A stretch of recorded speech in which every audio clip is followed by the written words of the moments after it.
the girl in disguise who took his heart and vanished. She wore simple clothes, spoke little, and paid with coins older than her shoes. But there was royalty in her silence, and sorrow in her stare. To him, she was just another morning customer.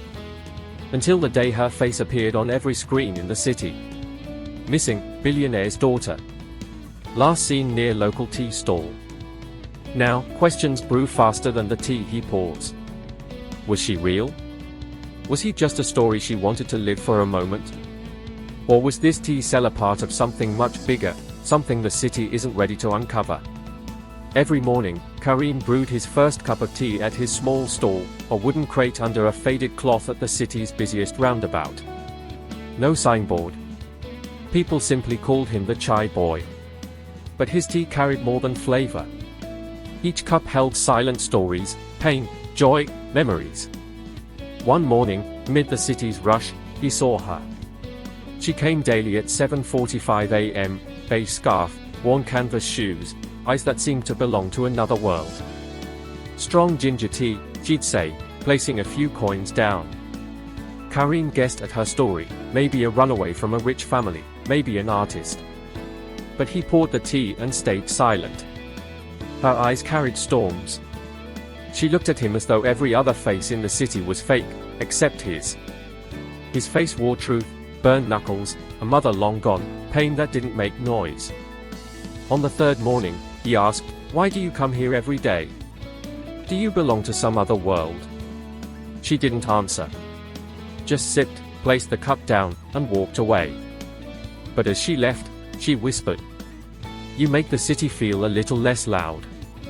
That day, Karim closed the stall early. Even the sun felt softer. Rafiq, the watcher. Down the street, Rafiq, a 50-year-old newspaper vendor, saw everything.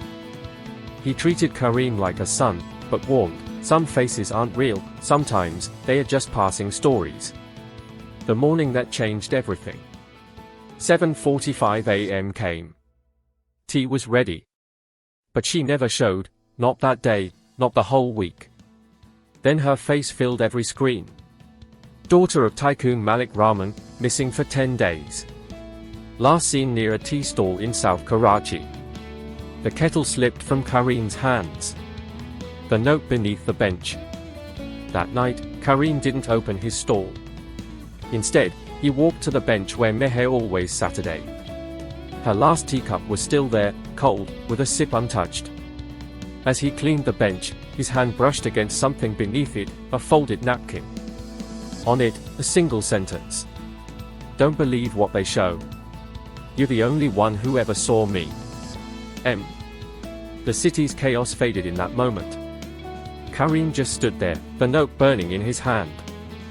For days, he replayed her words. Was she lying?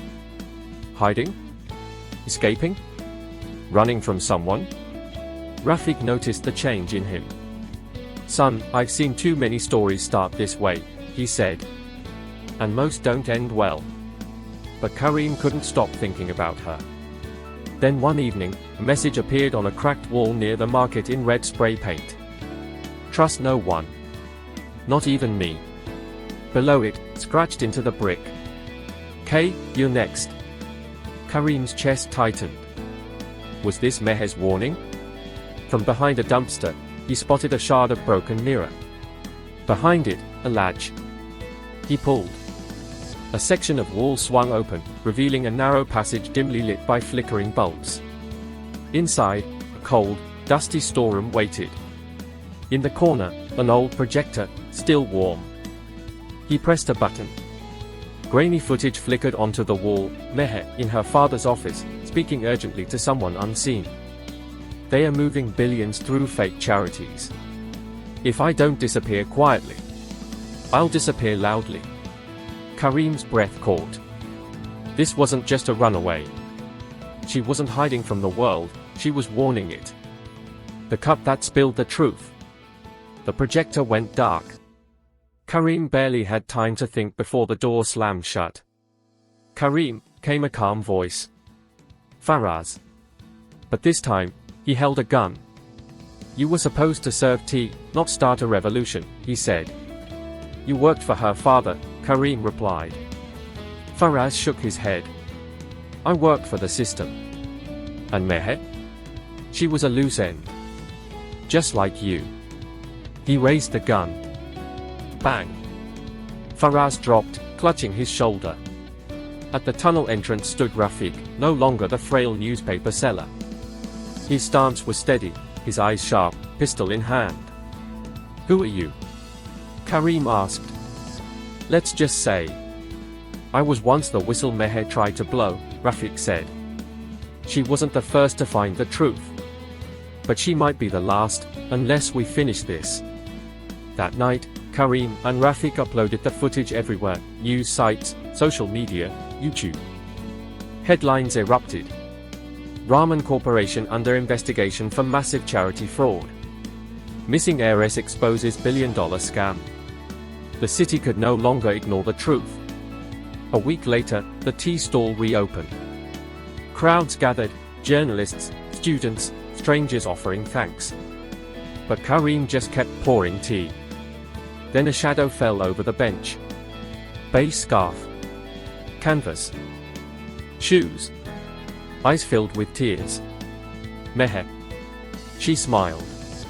Told you not to believe everything they show. He froze. She stepped closer. You saw me. When no one else did.